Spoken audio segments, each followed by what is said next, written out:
finance, alcohol. We've got them both. How the fuck is everybody today? It's May 19th, 2020. Welcome to the QTR podcast. My name is QTR. I'm happy to be here. Happy to be Mr. Finance Fuckhead for the day. I've got the wonderful George Gammon with me today, who is way smarter than me about pretty much everything, and I am super stoked to have him on because it's been a week since I've done a podcast, and I've got a million questions for him, and he is a great person with a lot of concentrated content. So strap yourselves in, make sure you have several alcoholic beverages with you, and we're going to get started in a second. But first, I want to shout out the people that make this podcast possible. By the way, what's up, fools? How the fuck is everybody? Everybody having a good day? I don't care. All right.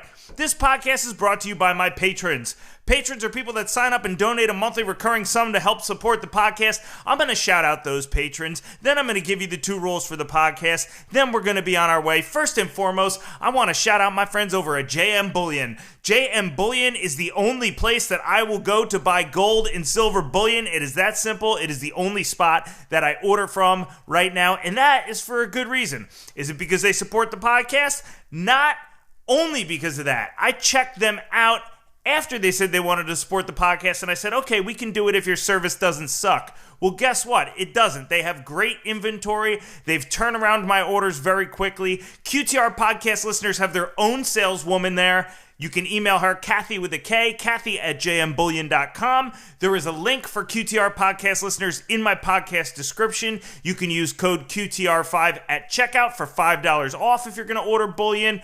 And JM Bullion's a reputable dealer. Over $3 billion in sales. They've been around for nearly a decade now. They have really done a fantastic job. You don't get that big that quick by fucking up. So check out my dear friends over at jmbullion.com for all your precious metal needs. This podcast also brought to you by my good buddy Pete Hedgedis over at The Trader's Path. The Trader's Path is a day trading community for the rest of us. What do I mean by that? It's for people that don't want to deal with the front running, the bullshit, the YouTube ads, the fucking idiots, and we all know who we're talking about, by the way. Turn on a trading video on YouTube, and there's one guy that's like, I'm going to give you my 3 simple steps to making $1 million. That guy can fuck off. That's why Pete started The Trader's Path. He wanted to do a day trading and investing community for normal people that aren't out there trying to scam people. Pete offers daily watch lists. He offers a live stream every single day. He offers investor education, and he offers a community where you can bounce ideas off of people and vice versa. Pete's been going for about a year now. The Trader's Path is doing great. It is one of the best up-and-coming online trading communities. Make sure you check out my homeboy Pete over at The Trader's Path. Link is in the podcast description. Tell him QTR sent you and he'll give you a deal. I promise you he will. This podcast also brought to you by my friends at the Sanglucci Steam Room. The Sanglucci Steam Room is a one-of-a-kind trading experience. What does it give you? The Steam Room tracks options flow and big money moving into the options market. Why is that important? Because oftentimes it precedes big moves in the equities market. So if you get an idea as to where an equity might be going, as people know that are traders, that may be a way to make yourself some money. So it's a great way to track where aggressive money flow and sweepers, by the way, which is a term that Sanglucci and Wall Street Jesus fucking invented 10 years ago. These guys are the OGs of tracking options flow. Check them out, the Sanglucci Steam Room. I forgot, where that sentence was going, but sometimes I start a sentence and I don't know where it's going to end, and that's all right. Sanglucci loves me for it, and I love him back. They're also offering the 3LT Playbook, which are the 3 tips that Lucci has used to become a 7-figure trader, and Sanglucci's Master Course, which is financial education without the bullshit and jargon that you get from the nerds on CNBC. Hello, I wore my bow tie today. Let's talk about macroeconomics. This podcast is also brought to you by RumorHound. RumorHound is a one-of-a-kind tool. There's nothing like it out there. If you're a day trader, RumorHound is a great tool to have in your arsenal. RumorHound is a piece of software that tracks merger and acquisition rumors as they happen in real time and looks at a proprietary set of variables, puts them into an artificial intelligence-based algorithm, and then spits back to you whether or not it thinks the merger or acquisition transaction is feasible. This is obviously important because if you get a heads up on whether or not a merger or acquisition could wind up going through, that can be lucrative. So Rumor Hound is a big supporter of the podcast, and they are a great tool to check out. Their link is also in the podcast description. This podcast is also brought to you by my friends at Corvus Gold. My friend Chris Boas, Ken R., thank you for your continued support, my friend Chris Bede, Nathan Michaud at Traders for a Cause, Nicholas Parks, my homeboy Russ Valenti, Jay Mintzmeyer, my friend Crichton Titus, and Brainerd Ferguson, thank you, Stank Love and J.K. Cunningham, my homeboy Ken and Dylan Davis, Michelle Koenig, thank you so much. And also, some people that have signed up for Patreon lately, I want to give them a shout. DT, what's up? Shot you an email today. My homeboy Bobby Brooks is in the house, and Daniel GZZC. I shot you an email today too, brother. Thank you for your continued support. Also, my dear friend Jared Boer, Thomas Nunn. You're such a great friend, I can't even pronounce your fucking name. Thomas Nunn, Doug Hunter, and Big Dog still in the house. Jennifer L. and Ginger Saurus. And how about some of my older patrons, some people that have been with me for a minute, like Paul Marcotte. Thank you so much, my friend. How about Brent Dover is in the house, and my friend Mike Tosheri and Evan Thomas, Mark Twitchell. Thank you guys so much. All right, today's disclaimers. I'm not a financial advisor, and neither is my guest. He's much smarter than I am, but don't listen to anything that either one of us says. Rate the podcast 1 star on iTunes, turn it off, and never listen to it again. All right, because you're not going to get any actionable content here. This is the worst podcast in history, and with that being said, I'd like to introduce my guest. By the way, have a drink, too. We're all having a drink here today, and if there's one thing you should have learned as a teenager, it's that if everybody's doing it, you should do it too, or else you're not going to be cool. So have a drink with us. I am super excited today to have my dear friend George Gammon on the show today. George Gammon, you may know him from the Rebel Capitalist Show, which is the name of his show. He is become a YouTube phenom from, I just watched this guy start his shit like 6 months ago, and he's got like 110,000 subscribers on YouTube, and there's a damn good reason for it. And I'm going to tell you to check out his channel because George does a fantastic job, especially if you're interested in the Austrian perspective on things, breaking down the basics of economics, the basics of how the central banking machine works. He not only does some great interviews with a lot of, some of the same guests that I have had on. So if you like, Peter Schiff and those guys, he has some wonderful guests. But he also does a great job of breaking down and explaining the economic system himself using a whiteboard that he has. And George just has a wonderful podcast. And it's great for alcoholics, too, because I have the 2 drink minimum and George has stiff drink time, which, kind of a coincidence, I guess, that George, came up with that. But that's all right. We're going to let him slide because George is a dear friend of the podcast. So, and we're always happy to get together and have a drink with you, George. How are you? I'm well, buddy. Thank you very much for that intro. Wow, I got nowhere to go but down from here. Dude, you are kicking ass on YouTube, and I think it is because of the content. I think I said this last time, but I'm going to say it again. I think people are starved for the type of content that you're putting out there. I agree. And I think there's one level where you've got the real vision and the macro voices. It's just this formal, it's just quality, amazing content. But then you've got the other level of people who, it's not that they don't have the intellect to understand what these people are saying. It's just they don't understand the terminology, the jargon, especially with macroeconomics and finance. It's so esoteric.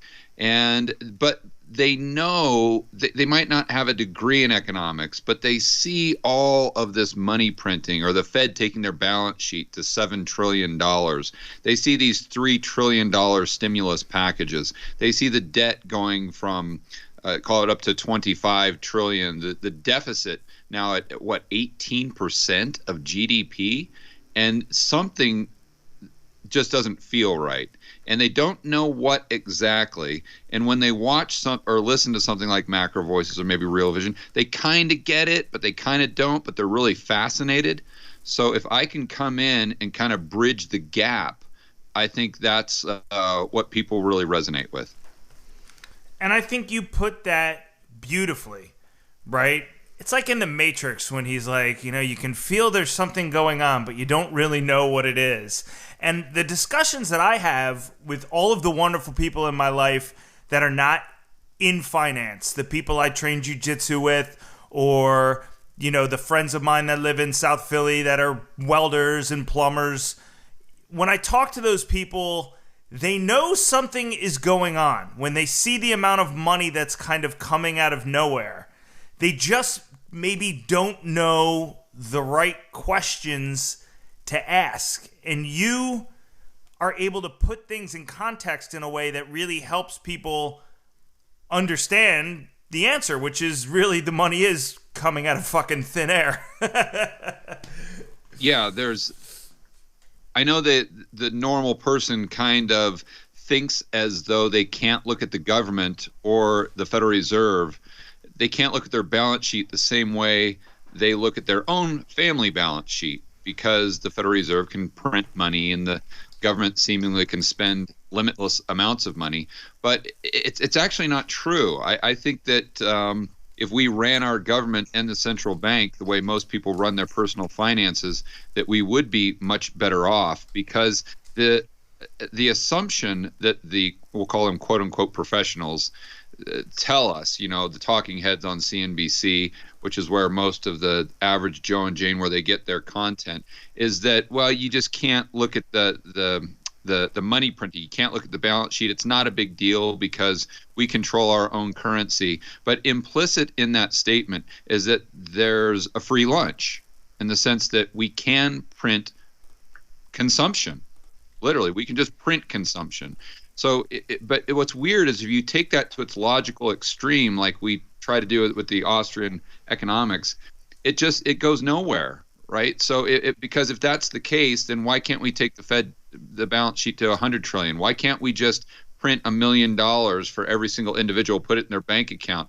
Well, we know that's not good. So, where's the line, right? If $1,000 a month is good, and $1 million in one shot is bad, well, where does good go to bad? Right. You see? And so I think that the way, especially Schiff does a great job of explaining it this way, where he says, yes, if you print money short term, it can have some positive effects, we'll call it, but long term, you're going to have to pay the fiddler. Now, either you have to pay the fiddler with increased taxes, or you've got to pay the fiddler with increased inflation or an economic collapse. Excuse me. You just have to pick your poison. Yeah, and I think what people don't realize, let me just go back to what you just said. The question is, what's the inflection point where the printing becomes counterintuitive, or is it already counterintuitive? Counterproductive, yeah. Right, exactly. We know that there's a cost to all of the money that we print. And I tweeted something like this out a couple of weeks ago, which is, hey, if we print 10 trillion, the inflationary cost per person is whatever, $50,000 per citizen. So if you're only getting $1,200 of the $50,000 that's being printed, you're eating the rest of the inflationary cost. I've never seen anything from anybody on the Fed that has suggested to me that they are even considering that there's a ceiling to the amount of money that they've printed over the last several months. Nobody has even made the statement like, maybe we should look at it in a couple months. Yeah, I think they're looking at it from the other side. They're saying, well, my gosh, Chris, we printed all this money and we haven't even been able to hit our inflation targets. So we've just got to print more money and more money and more money. And I think that's would be the average PhD at the Fed. That would be their rebuttal for you. Well, here's the rebuttal I get a lot, and one of the questions I wanted to ask you today. And it's this, velocity of money argument, right? If the Fed prints 10 trillion and then it sits somewhere where it doesn't make its way out into circulation, then we're not really bearing the inflationary effects of it. And even people that are Austrian school, this guy Greek Fire 23, who I love to follow on Twitter, was talking about this, saying, this isn't really going to hit consumer prices for years to come. What's your argument against that? And maybe you can explain a little bit what velocity of money is for the listeners. Well, first, he could be right, but it doesn't mean that we're not going to bear the costs, right? Let's go back to 2008. And you could say, well, the Fed took their balance sheet from 800 billion to, let's say, 4.5 trillion with the several rounds of quantitative easing, and we didn't see inflation there either. Yeah, but we're paying the price now, in the sense that the economy gets dependent upon low interest rates. It gets dependent upon the Fed increasing their balance sheet constantly, and it becomes sick. It's fundamentally, it isn't sound. So yes, you might be able to do this and not see CPI go to, call it 20%, 30%, but somewhere you're going to have to pay the fiddler, right? And you're going to have to pay a price. And so, yeah, let's just say that we can print endless amounts of money and you're not going to see it show up in the CPI for 10 years. But if the economy gets worse and worse and worse and worse from a fundamental standpoint, and it gets less and less stable, is that worth it? I would argue no. Explain the velocity of money a little bit to my listeners and why that's important. Okay, so the velocity of money is how fast a dollar bill or a dollar, not necessarily a bill, but how fast it circulates within the domestic economy. So if it's going quickly, it's going from this person, then it's being spent to another person, to another person, to another person. If it just sits under someone's mattress, the velocity is very low. So that's why that's really an important component of inflation, price inflation.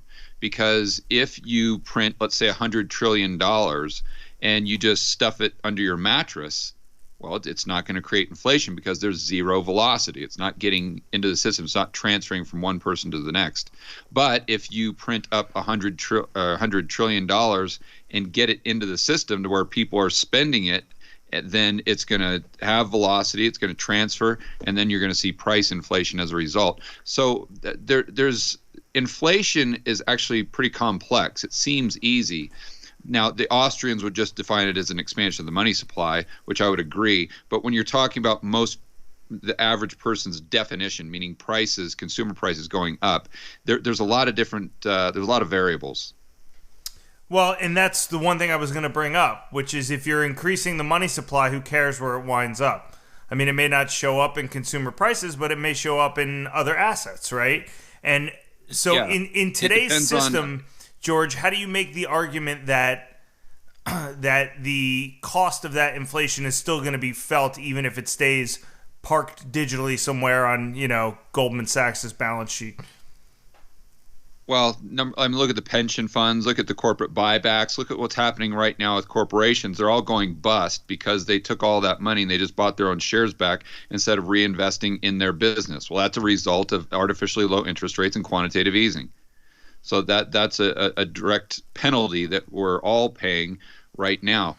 But going back to the money printing of the Fed, and I think so many people get confused there. The Federal Reserve technically cannot print money the way we think of money. They can only print bank reserves. So bank reserves can't be spent in the real economy. Although they both say dollar bills or dollars, they're not really dollars in the sense that the Fed can't go to the grocery store and pay for everyone's groceries with bank reserves. It doesn't work that way. That's why I always use the example of like Dave and Buster tokens. They might have a value of $1 or a quarter or whatever, but you can't take your Dave and Buster token and pay the valet guy, or you can't go to the grocery store with it or pay your rent with a Dave and Buster token. So in order for the bank reserves that the Fed creates to get into the real economy and actually what most people would consider money printing, where you're increasing M2 or the broad money, there has to be an action taken by a commercial bank. So the only entities that are really in control of the money supply as the system exists today, and I want to emphasize that because I think the Fed will probably change it moving forward, or the government, but as it exists today, the only entities that can create additional money supply in the real economy, which most people would define as money printing, are banks. That's it. They have to loan the money into existence. They just use the bank reserves to back up the loans they create. They don't lend bank reserves, right? So the reserves are kind of like the foundation of this house that just sits there and nobody really touches it. And meanwhile, thanks to the wonders of fractional reserve banking, a bank goes out and lends money to another bank, and that just creates the dollars in the current supply.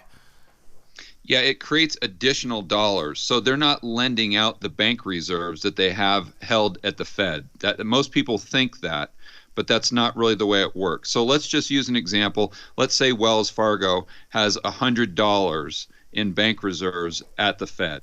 Okay, so most people would think that they lend out 90 of those dollars, so they have 10 left. That's our 10% reserve requirement. That isn't actually the way it takes place. What happens is they create an additional $900 of M2 that the $100 backs up. Right. You see, so my point is that just because the Fed creates those bank reserves doesn't necessarily mean that the commercial banks have additional money to lend or not lend.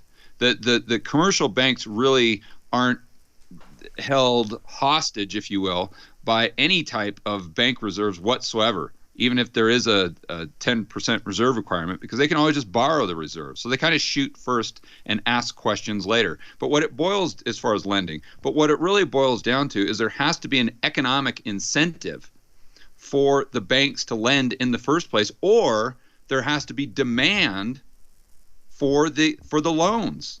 So if there's no demand for loans in the real economy, but businesses and average people, and if the banks, they don't see really a financial incentive to lend, well, no matter how much bank reserves the Fed creates, it's not going to get out there. The only thing the banks are going to do is say, listen, well, we can take some of these reserves and transfer it to another bank that's within the system, like JP Morgan can transfer the reserves to Goldman Sachs just to buy financial assets, and that's what happens.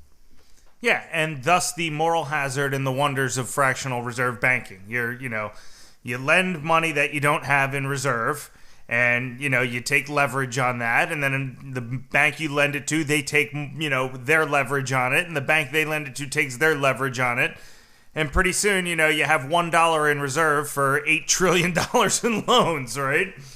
Yeah, in fact, nowadays most banks don't even have reserve requirements. So most people, I don't think, really understand that, and it's.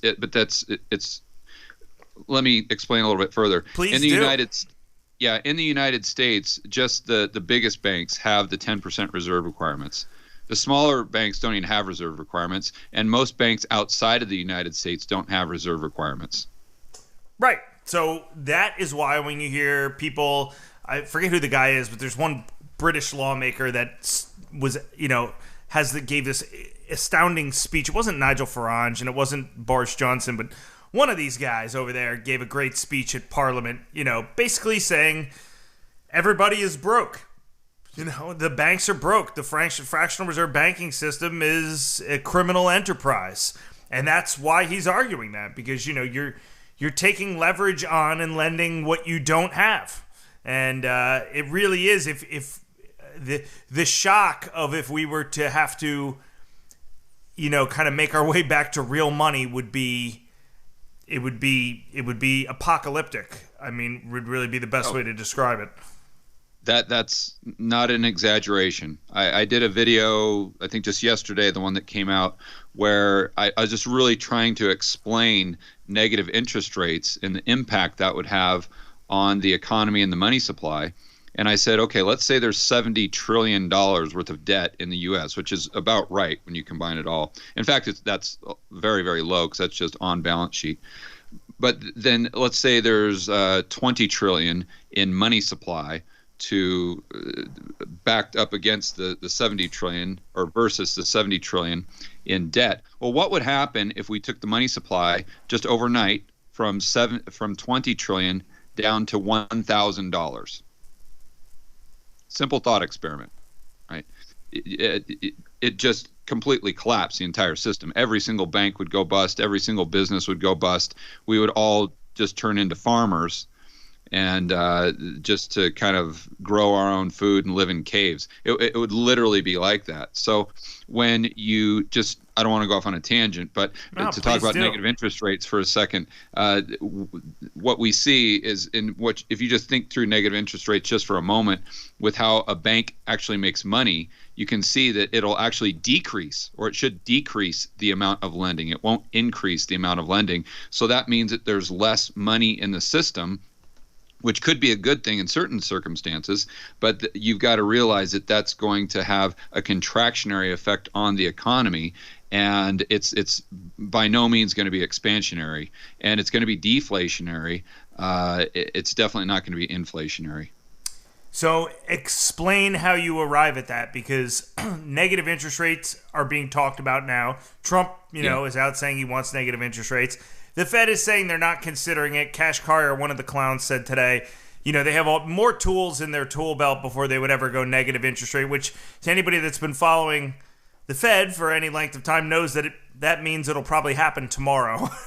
Exactly. So right. Why don't you expound on that a little bit further for my listeners that, some of whom probably don't even know what the hell that means, negative interest rates, and maybe work us through what your thinking was to arrive at your conclusion there.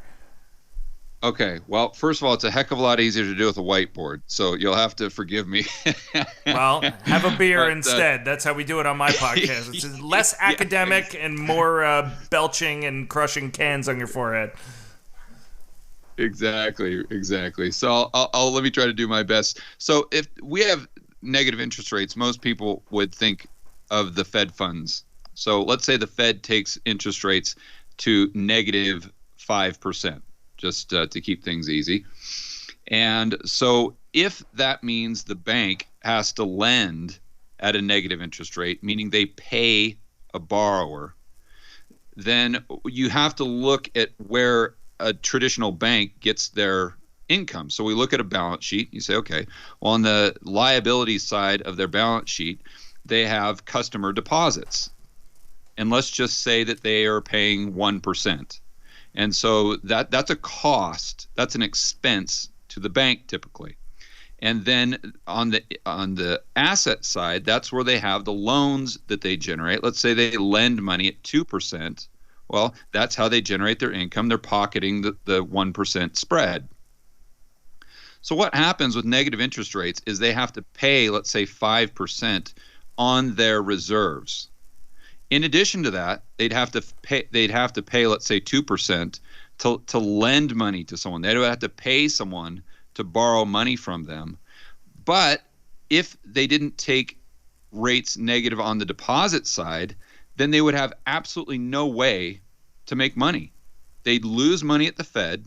They'd lose money by creating loans, and they would be losing money by taking on customer deposits. Not a real good business model.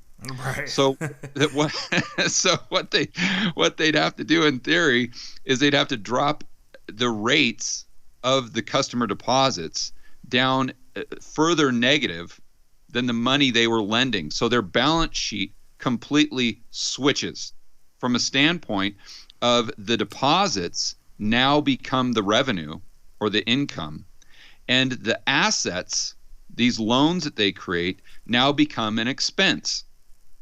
So why on earth would any bank lend or want to lend more money when now it's an expense instead of income? Right. Do you think negative rates could be the thing that finally breaks the system? I mean, I think about that all the time. I think that could be it. I do, and I think that negative interest rates, nothing's 100%, but I would say that if you look at what negative interest rates have done in Japan and in Europe, that you could say with like 80-90% confidence that if you have negative interest rates over the span of a long period of time, it's inevitable. It will collapse the system because the retail banks they can't survive. They cannot make money. So then what's the next step? We have a consolidation of power within the banking system, and you go from having a lot of retail banks to banks who almost exclusively make money in financial engineering, such as a Goldman Sachs. Right. Right? They don't make money by car loans and whatnot. They make money by all this financial engineering, mortgage-backed securities, credit default swaps, etc. So those are the only banks that would exist. And then you take it a step further with negative interest rates, and I think eventually it would take them out of the business to where the only bank that you're left with would be the central banks. And then you can argue as to whether or not that's the plan. Yeah, and I don't know. For me, it just feels like one of those things like the market and the system isn't set up for. Although I got to tell you, I was pleasantly surprised at how well the market handled negative oil, crude contracts. SIBO came out and said, all right, we're going to allow the contract to go negative, and that's going to be that. And, I mean, with the exception of the people that blew up from it, but I mean, they deserved it. They were in the wrong position at the wrong time. They were the wrong counterparty on the wrong trade. So that's but that's the market.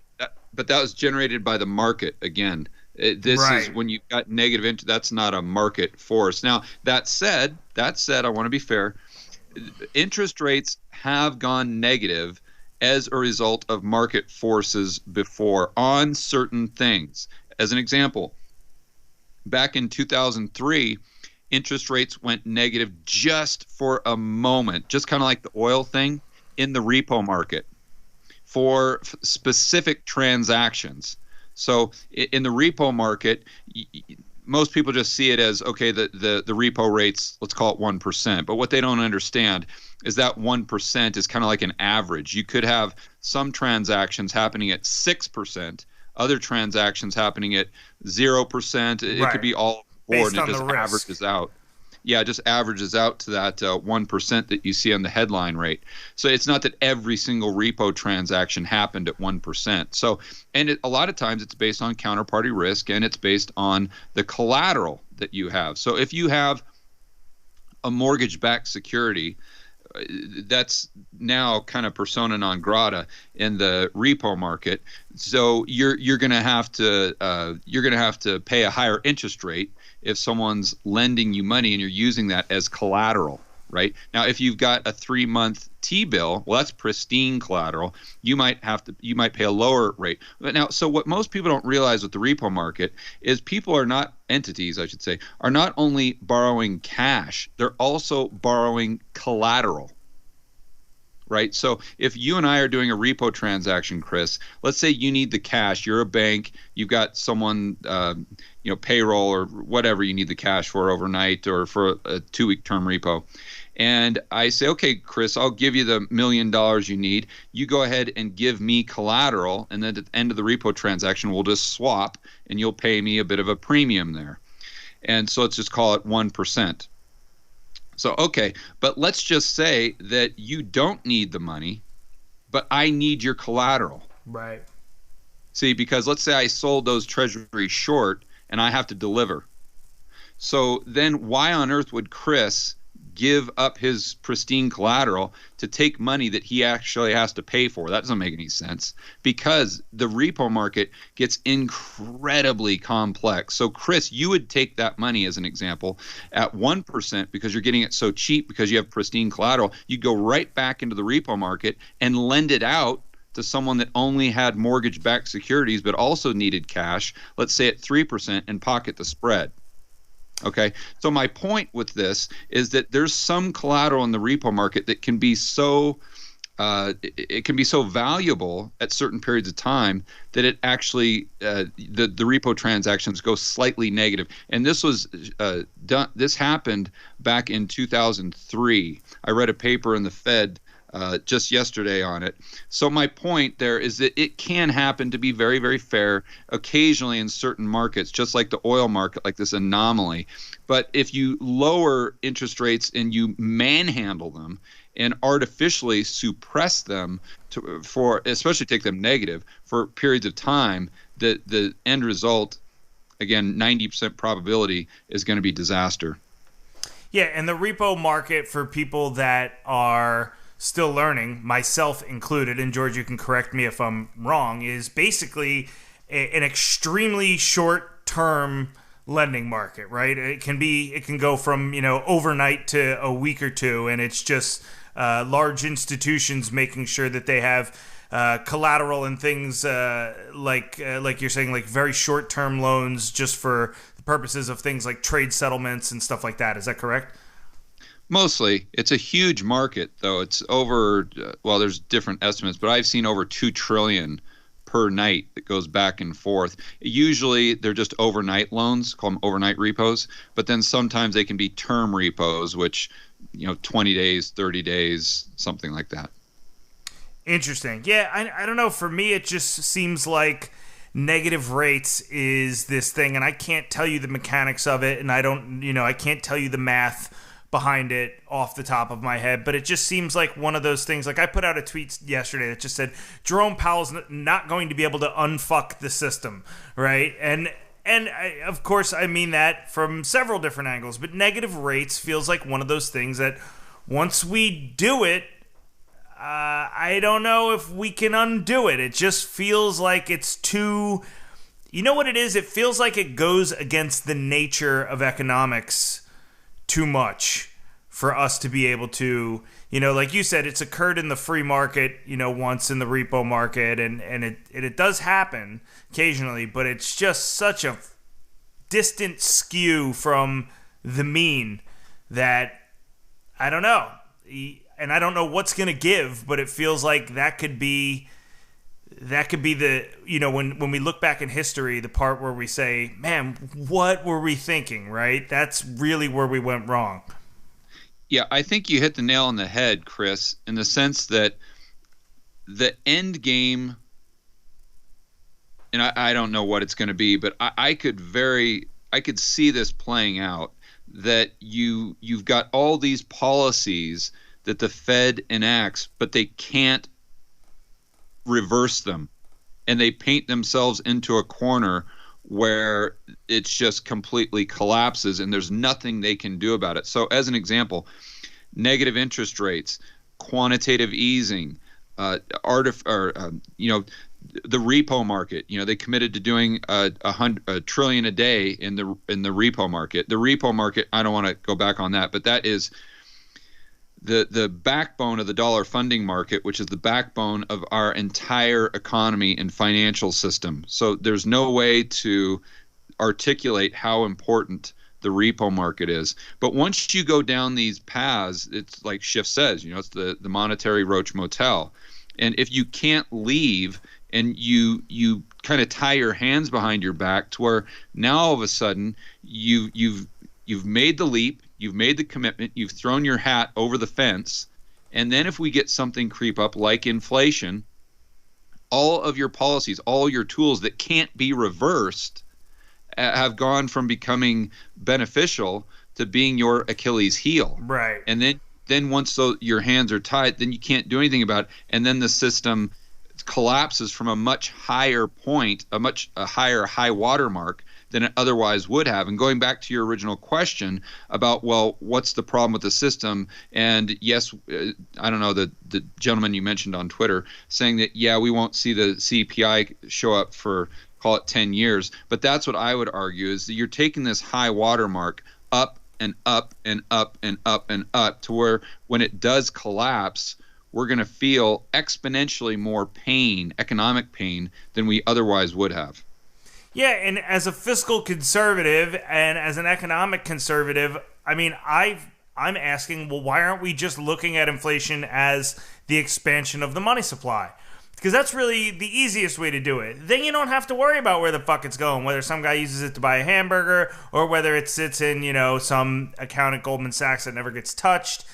When the money is created and the M2, chart goes up, that is inflation, right? Because it's out there, and if it's not going to circulate, it will circulate at some point. But you can't put the genie back in the bottle, right? You said the monetary Roach Motel. And another great analogy is once the genie is out of the bottle, you can't put it back in. And yeah. That is a point I always bring up about inflation. It's not a problem. And I was saying this about coronavirus, George. It's not a problem until one morning you wake up and all of a sudden it's a problem. And then everybody's talking about it and pointing fingers going, well, how the hell could this have happened? Like nobody was warning about it ahead of time. And we just don't seem to be adopting any type of tone of care at all for what we're doing. Did you watch Powell on 60 Minutes? Did you see his appearance? No, I can't. Chris, I can't watch stuff like that, or I go crazy. I don't think my TV would survive. I'd like throw stuff at it. I mean, he almost came off as morose. I mean, Kashkari, when he did his round at 60 Minutes, he seemed giddy and happy to be there, like a fucking cocker spaniel, wagging his tail, like, hey, I did a good thing, right? Is it time for a treat? And Powell was much more subdued, and I almost got the impression from his appearance that he kind of knew that what they were doing is, but at no point have they, and I guess they're scared of spooking the markets, right? At no point have they come out and said, well, we need to take a very serious, very careful look at exactly how we're going to change policy once the emergency is dealt with, which is, I guess you could make the argument they're not supposed to do that now in the midst of the crisis. They're supposed to be couching the fucking snowflake market that we have and petting it gently on the head, and whispering sweet nothings in its ear. But really, at some point, the prudent thing to do would be to start posturing that, hey, this isn't going to last forever. Otherwise, what's going to happen in the past is going to happen now, which is we're going to get used to the level of quantitative easing we have now and really uninterrupted and unlimited QE. And if we get asset prices and we, when you just said we get accustomed to it being the economy, you got to throw in asset prices, assets, debt. The economy gets built around all these things that are unsustainable.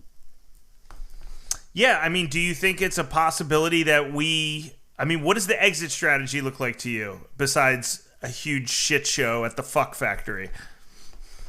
The exit strategy for the Fed? Yeah, what does the exit strategy look like for this policy that we're on right now? They don't have one. It's just like their exit strategy for QE1. And Ben Bernanke comes out and says, oh, this is no big deal. This is just extraordinary measures. It's only temporary.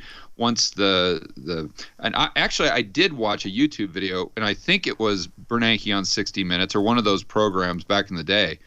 And he was saying, yeah, well, when the economy gets back on its feet, we'll just unwind it. No problem. It's not going to be a big deal. Yeah, that was Bernanke.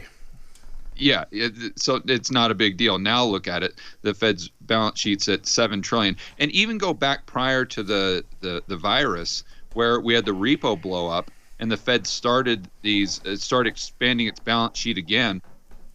And then, they tried to jack interest rates. They got them up to what, 2.25, I think. And then all of a sudden the market says, whoa, time out. Just stop what you're doing. We cannot handle rates this high. And they had to back off that. So there is no exit strategy. There is no strategy. I think that, and this is giving the Fed the benefit of the doubt, because you can either say they're just completely ignorant. You can say that they're doing this intentionally because for some type of malicious intent, where they want to just completely restructure the system by creating a crisis.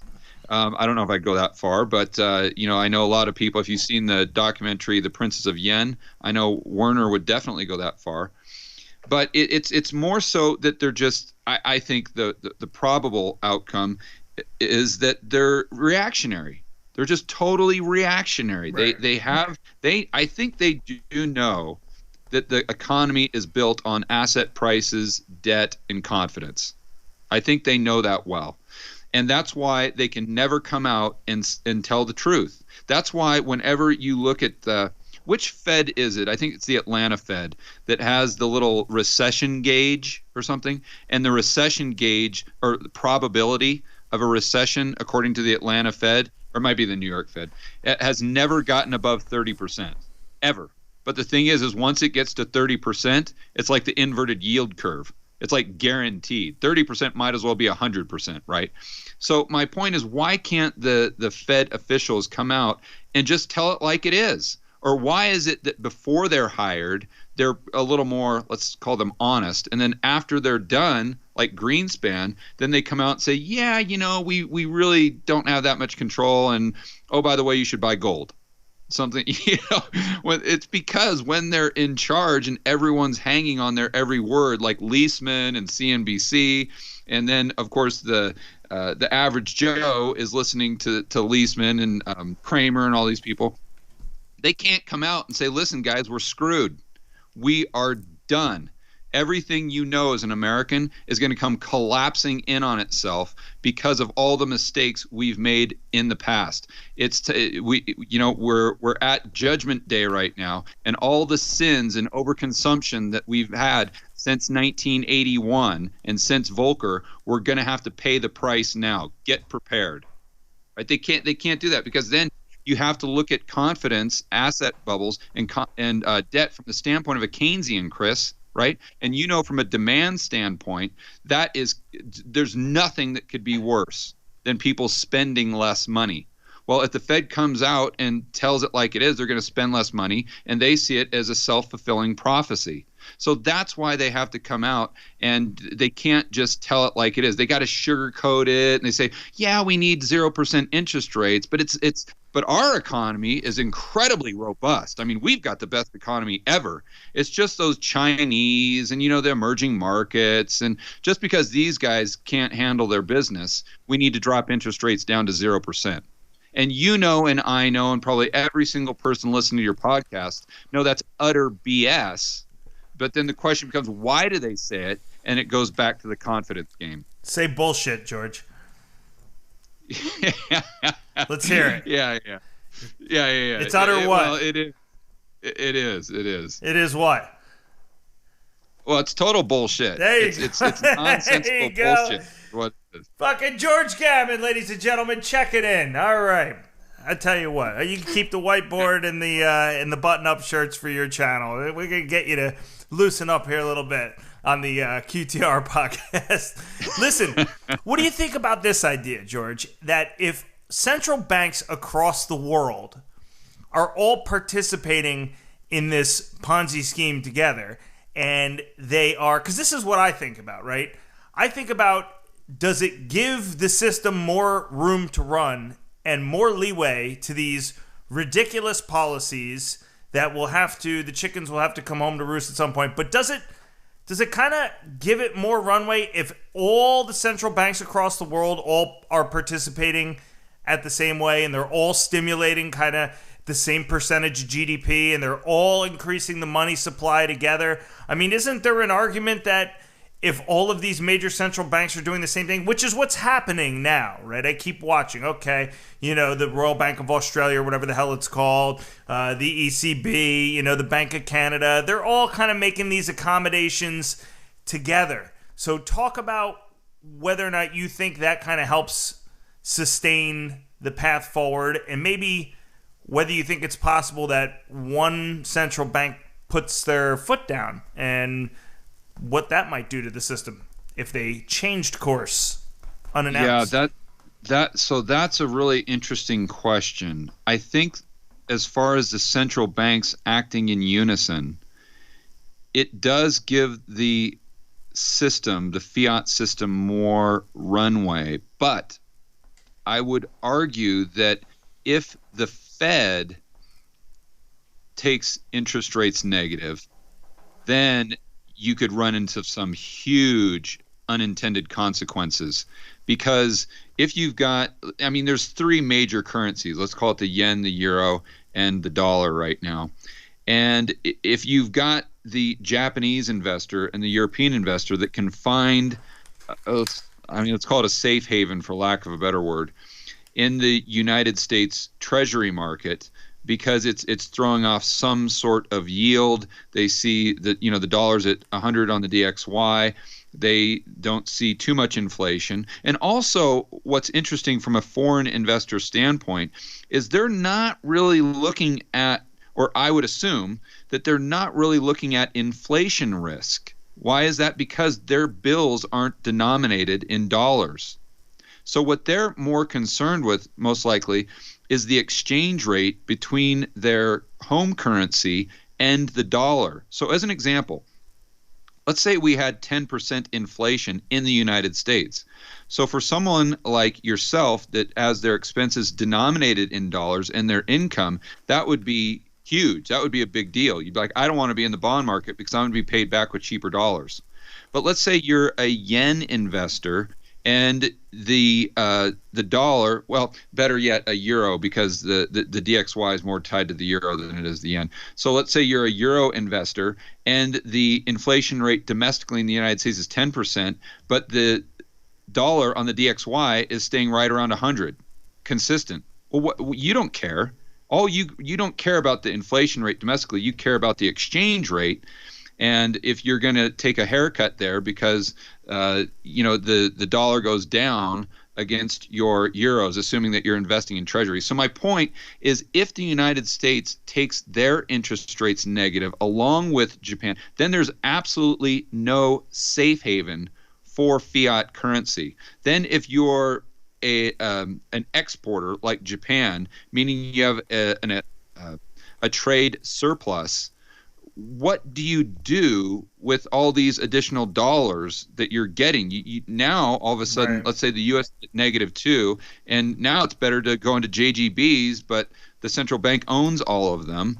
And then do you really want to go into your? There's no release valve, and I'm not smart enough to know all of the unintended consequences. That's probably a better question for someone like Schiff, but it can't be good. Do you think that there's a chance one of these central banks?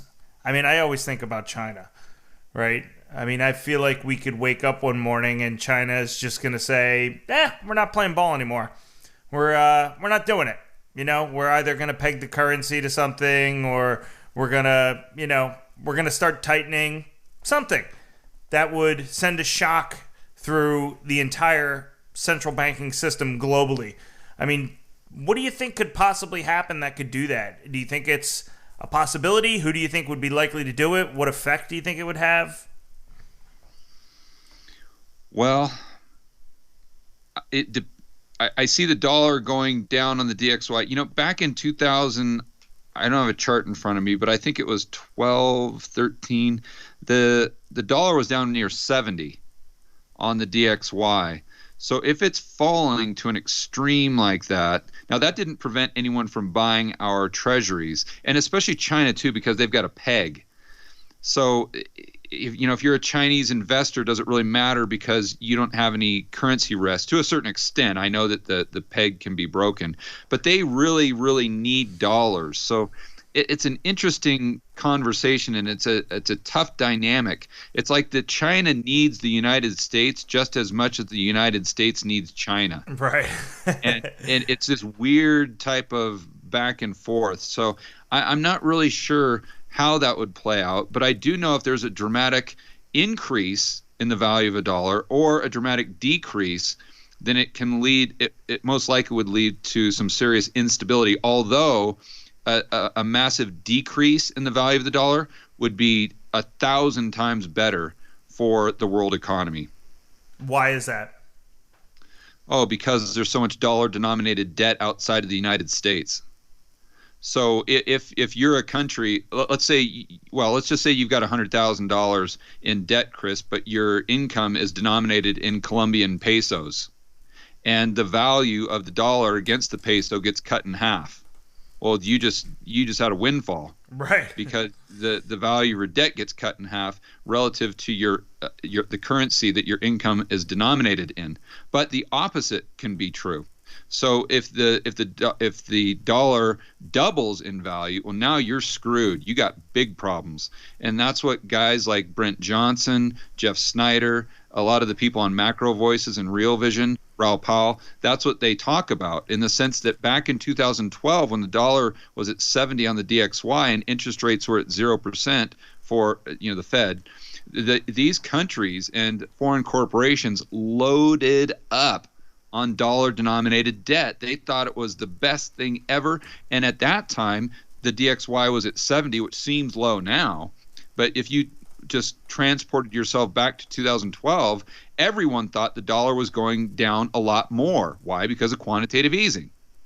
So if you're a foreign entity, why would you not borrow in dollars when you can borrow them at 0% and you think the DXY is going from 70 down to 50 to where you're going to be able to pay it back with cheaper dollars, right? So they just completely loaded up, and what happened is they got crushed. They got caught on the wrong side of the trade. Instead of going down, the dollar actually went up. And so it increased in value from 70 all the way up to 100. So now you're that entity in the original example where you've got all this dollar-denominated debt, and you're completely screwed because you don't have the income because it's denominated in a different currency. You couple that with the fact that the price of oil goes down to, let's say, $25 or $30 a barrel, where a lot of these countries that have the dollar-denominated debt, the only way they're getting dollars to pay back that debt is by selling oil. See, well, if the price of a barrel of oil goes from 80 down to $20, all of a sudden you got a lot fewer dollars to pay back your debt. Right. So my point is that it's a lot better for the world economy for the dollar to go to 50 on the DXY compared to 150. And one of the questions I always get from people, and one of the things that people are always mouthing off to me on Twitter about when I talk about, oh, the dollar is going to fall apart, or, oh, we're killing the dollar, or whatever, because I make all these comments every time we announce another round of stimulus, which is like every 25 minutes at this point.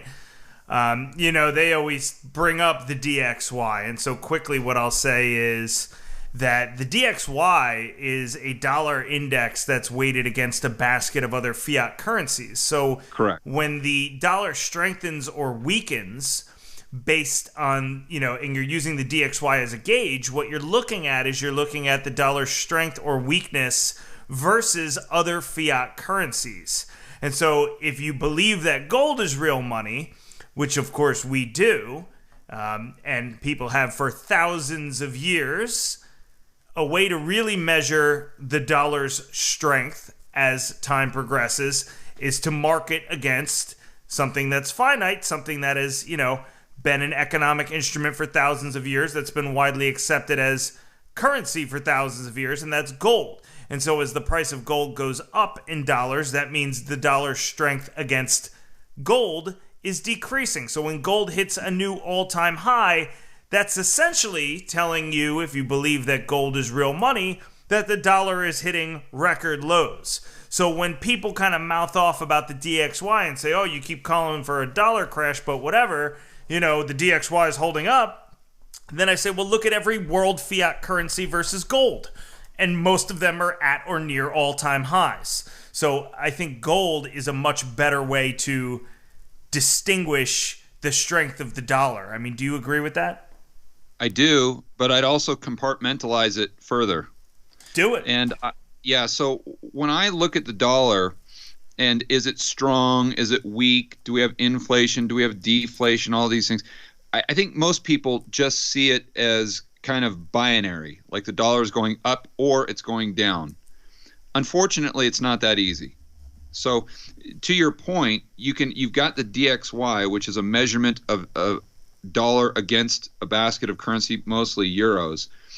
But that can be going up, meaning 101, 102, 103, while at the same time we are experiencing, call it 10% inflation. And these aren't exact numbers, just throwing them out there. Call it 10% consumer price inflation in the United States. So if all those people that are talking to you are giving you a hard time on Twitter, if their personal expenses, their housing, their food, education, healthcare, their car payments, insurance payments, taxes, if that was going up at a 10% clip per year, but the dollar was going on the DXY was going from 100 to 101. Is the dollar going up or down? Well, it's going up on the DXY, but according to you, it's going way down because your expenses denominated in dollars are going up. Now, then you take it a step further and you look at asset markets, right? So look at housing market from 2006 to 2012. Okay, it went down by, call it, 50%. While at the same time, the consumer price index through that 6-year period, let's say, went up by 20% when you compound it. So in that case, was the dollar going up or going down? Well, it depends. The dollar was going up in relationship to housing, but it was going down in relationship to everything else. Right. So you really have to compartmentalize asset prices, consumer price inflation, and the dollar against other currencies. If you try to combine all three into one, you're never going to get an accurate reading. Yeah, and I think that's a really good way to kind of break that down even further for people, because it's dynamic. It's ever changing. So it's not something that stays static. And I think hopefully that will help people kind of give an understanding of how to lock into the Austrian mindset when they're trying to answer those questions, instead of just saying, oh, well, here's the dollar index. This is it. This is the end all be all. Because just many indicators, like CPI, for instance, you have to know how the sausage is made behind the scenes to arrive at that number. You can't just say, because the CPI says we're doing, 2.4%, that's what we're doing. Yeah, exactly. And even guys like Brent Johnson, I keep referring to him because he's probably the most famous macro guy that talks about the DXY going to 140, or there being a bubble, not now, but there a future bubble in the dollar being extremely strong. What Brent, and I've interviewed Brent several times, or at least a couple times, and his assertion is not that the dollar is going to get stronger against your groceries that you buy at Trader Joe's. That's most people think that when he says the dollar is going to get strong. That's not what he's talking about. He's just talking about the DXY. He's just talking about the dollar against other currencies. Yeah, and that's super important to remember. Yep. Really important perspective to put that in. Is Johnson one of these guys that thinks that we're going to default instead of trying to print our way out of our debt? No, I think if you pushed him as far as kind of an end game, he sees a Plaza Accord 2.0. So the dollar gets up to, call it 120, 130, and it creates so much pain for the world economies, which would have a systemic effect on the U.S. economy to a certain degree, that you've got all the central bankers come together and the politicians and say, listen, we got to do something about this. There's got to be artificial intervention to lower the value of the dollar against other currencies, or the whole thing's going to blow up. And he sees it playing out that way. Although he wouldn't say he's 100. Well, I don't want to put words in his mouth, but I would guess that Brent would say, I'm not saying that this is 100% what's going to happen. I just see this as being one of the many probable outcomes. Another outcome I've heard him talk about is just there being an entire collapse of the system, and that is the dollar endgame. And that's when we go from a fiat dollar standard to a gold standard, or to something gold backed. And ironically enough, that is Brent's long-term view, is that eventually even the dollar strength is going to bring us back to gold. What do you think would need to happen, George, for the dollar to lose its status as a reserve currency? I mean, do you think, essentially, I think we would probably have to lose like a major world war. If that were to happen at some point relatively soon. What scenarios do you think could affect that change? I don't know that you'd need a major world war. I'd have to look back. I mean, don't you think our military is kind of de facto what backs the dollar?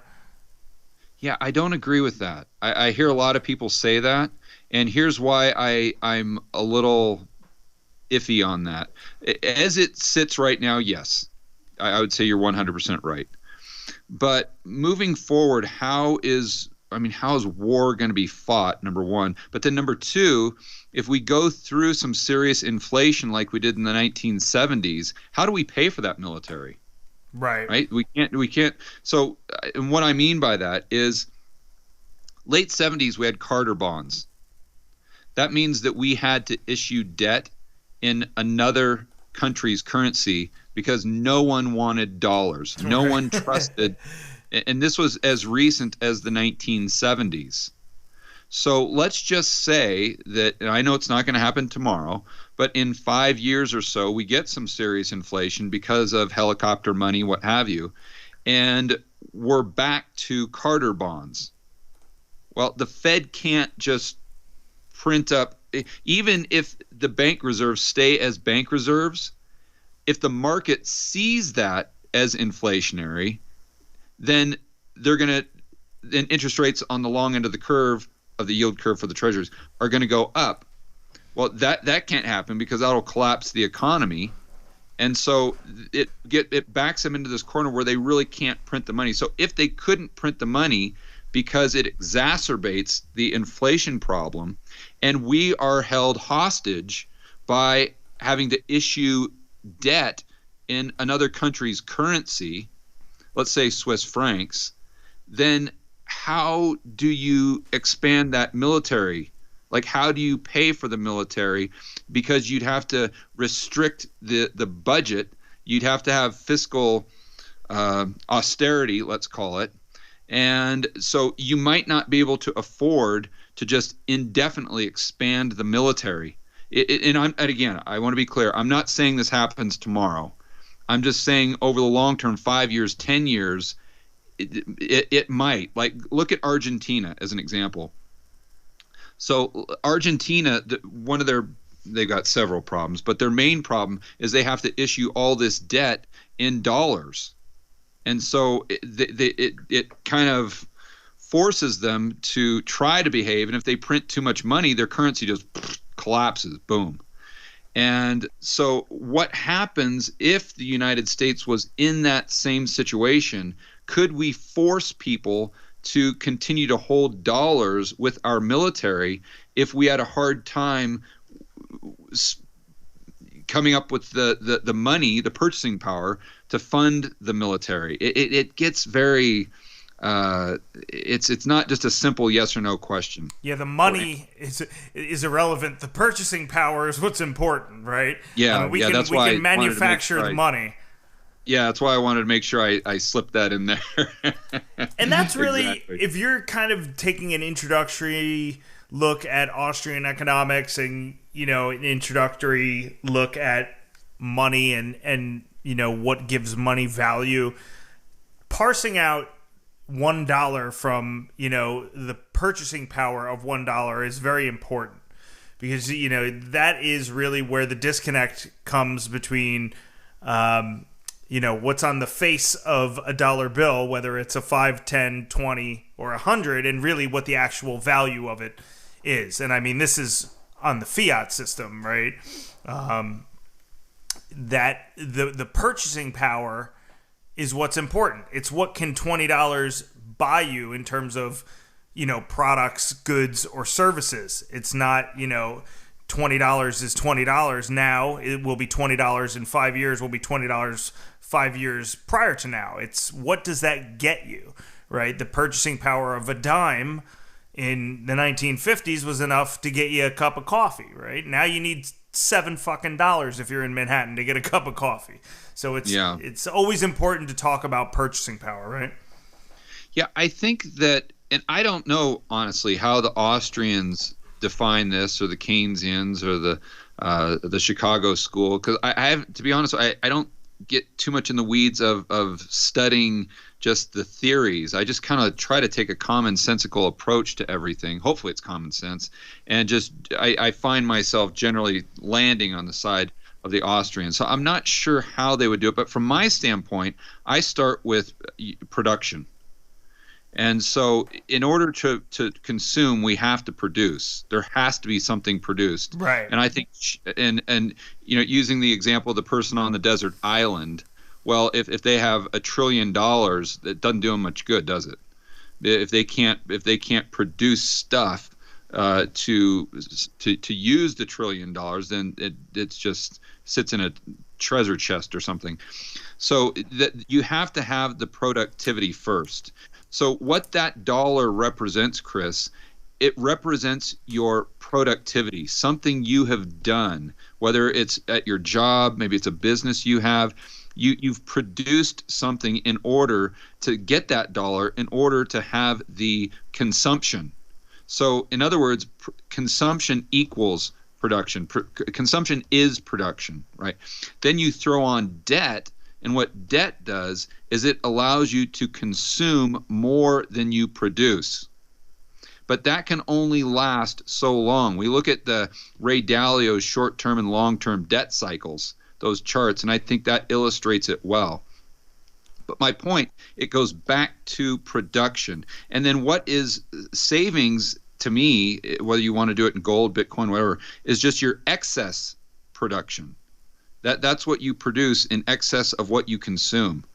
So again, that fiat currency to me just represents your existing, your temporary productivity. And if you don't take that fiat and turn it into something that will retain its value, then in essence, your productivity, your excess productivity, is losing value or purchasing power over the long term. Right. I know I probably got convoluted there, but hopefully that was easy enough to follow. No, I think that's a excellent way to put it, and I think that's just so important for people to understand, because once you understand a couple of these key concepts, and you said, well, I don't know how the Keynesians look at purchasing power. I don't even think they know what it is. I mean, well, obviously, most people look at purchasing powers as fiat. They think that cash, a little paper thing, a green paper thing, they think that is purchasing power. Right. That people have to get out of that mindset. That is not the purchasing power. So so that takes you back to the Fed. And can they just endlessly create bank reserves, or can the banks themselves just endlessly create money supply with no negative effect? Well, if that were true, then what I'm saying would be inaccurate. Then what I'm saying, meaning you have to produce to consume, that would not be correct. And just something to me, that doesn't feel right. No, because there's something inherently morally hazardous about it. Well, it goes back to the desert island. There has to be, someone has to produce it. Now, maybe the Chinese will continue to produce things, so we can just sit back on our couch, not work, and just send them green pieces of paper. We don't have to do anything. But I think eventually they're gonna look at that and say, wait a minute, we don't want this. We don't want these green pieces of paper anymore. And then that goes back to the structural and the fundamental flaws that are being exacerbated by the Fed in creating this economy that's addicted to the financial system. In the sense that, let's just say that we do offload, and I actually hear this argument all the time. People say, well, why not have the Chinese and the Japanese and the Mexicans or whomever just make all our stuff? Then we don't have to do anything. Sounds like a good deal to me. Yeah, okay. Maybe short term it might be a good deal. But what happens when they say, hey, we don't want to produce your stuff anymore. We want to consume the stuff that we produce. Now what does the U.S. have to consume? Nothing. Zero. So then what happens to the economy? Then what happens to the dollar? See, that's you got to think things through to their logical conclusion, and that's the problem with just this idea that we can run just trillion-dollar trade deficits and we don't have to produce anything in the United States. It's just everybody can make our stuff and we can just consume it, and there's no cost to that. Well, the cost, again, is the continual degradation of the fundamentals of our economy. And at a certain point, we become totally reliant upon other countries for our consumption. Like, do we really want to be in that spot? Well, and do we understand it well enough to make sure that we don't wind up in that spot? Well, currently we don't. But hopefully with YouTube, with podcasts like yours, I know Schiff is doing a lot more. He's, I don't know why, but yeah, he's amped up lately, isn't he? I noticed that. Yeah, he is. I think it's great. He's producing a lot more content. And Schiff isn't the only one. I mean, you got Macro Voices out there. You got Real Vision, all fantastic. And these are resources that we just didn't have, call it, 5 years ago. I know Schiff was doing a lot of his stuff, but I think it's with YouTube and podcasting, it's much more accessible for the average person right now. And I think that's one of the upsides to this recent virus problem that we've had. And again, I'm not downplaying its severity by any standpoint, but if there is a positive to come from this, it's for the average person out there that maybe was just kind of whistling by the graveyard a year ago, all of a sudden has hopefully had a wake-up call, and they're like, wait a minute, this does not seem right, and something is wrong here. We can't just do these $3 trillion stimulus packages every single day. We can't have these repo. The Fed can't. Something's not right. And then they look on YouTube. They see one of your videos. They see your podcast, or they see some other person in the alternative media space that's talking about these really important subjects.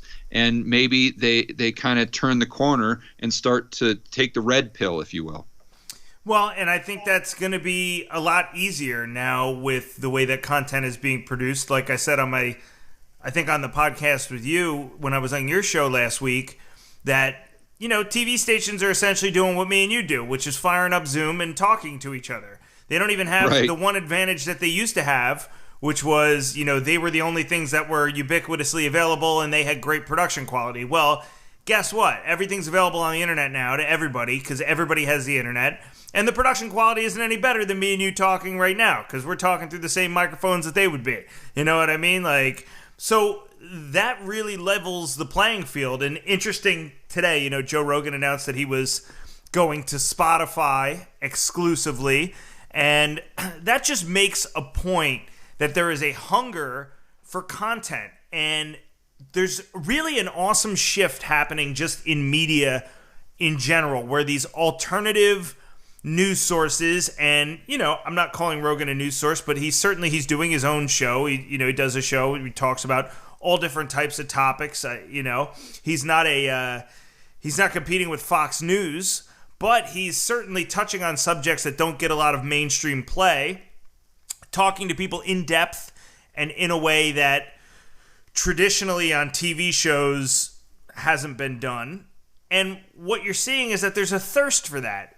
And in the financial world, what I'm seeing is there's a thirst for the way that you think about finance, George. I mean, obviously from your resounding success, which has happened quickly, and it's not a coincidence that shit's happening, to the interest that, guys like Peter Schiff are seeing.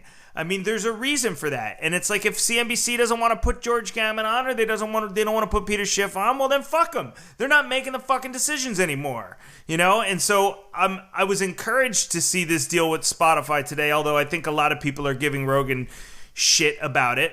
But I was encouraged to see it because it shows that there's going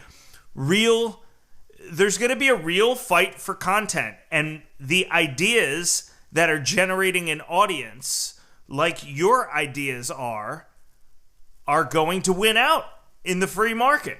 Look, if you turn on CNBC at noon during an average day, I don't even know if they have 100,000 viewers. If George Gammon goes and puts out a video right now on YouTube called, "Hey, I had a fucking bologna sandwich for lunch today," bang, that hits the desk of 100,000 people immediately. So I'm encouraged to see that. What do you think, George? Do you think the financial media landscape's changing? I do. I think it's a great thing that we don't have these gatekeepers that it's more democratized, and I don't. I think it's going to continually move towards the alternative media space. I know I had the pleasure of interviewing Rick Sanchez. He Yeah. was I don't you know who he is, and he's a big guy in the media space. Has been an anchor for a long time. I think he got fired by CNN. He was quite proud of that, but he was on Fox and now he's with RT. And I really kind of took a deep dive with him on our interview, and he was willing to open up and just really tell me how it all works.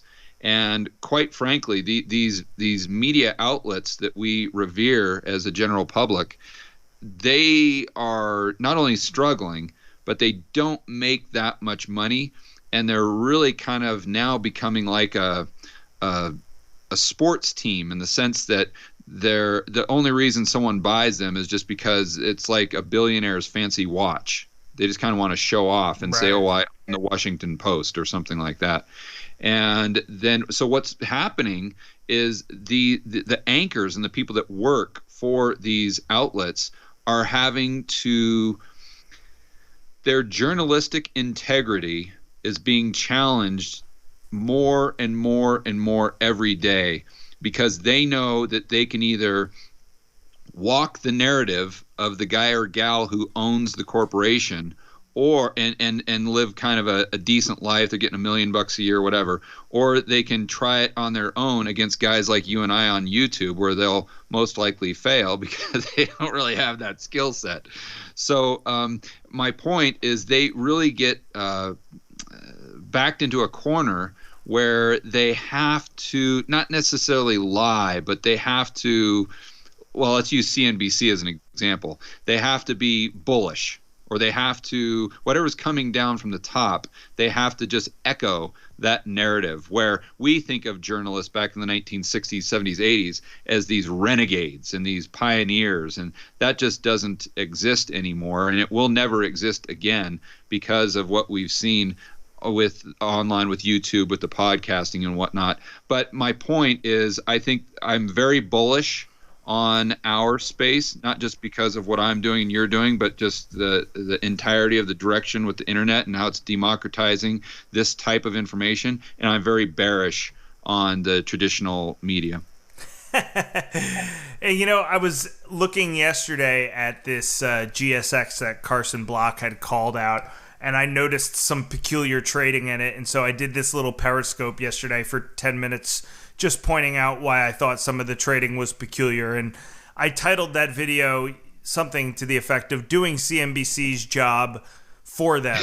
And then this morning or yesterday, Joe Kernan had the CEO of Moderna on, and, you know, he was pumping up his stock. And then today they announced a huge offering at the same time. So and the news came out that the vaccine was not doing as well as people thought that it was. And so people are arguing with Joe Kernan online, like my friend Tesla Charts is arguing with him, telling him, you know, you need to kind of be accountable now to your viewers that saw this guy on your show and saw you kind of talking up what they were doing.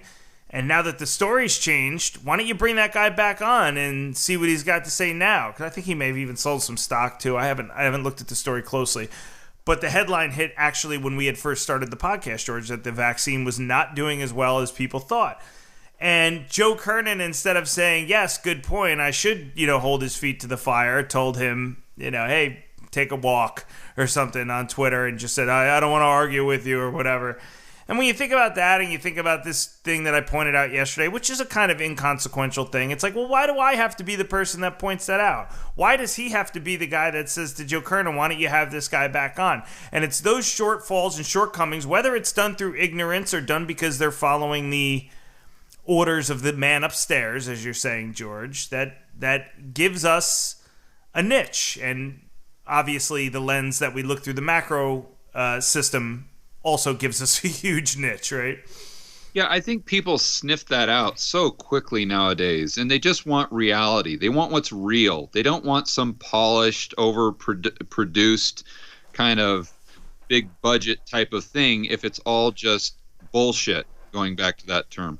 They just want something real. And I think that, going back to your podcast and Schiff, I know we talked about that last time, but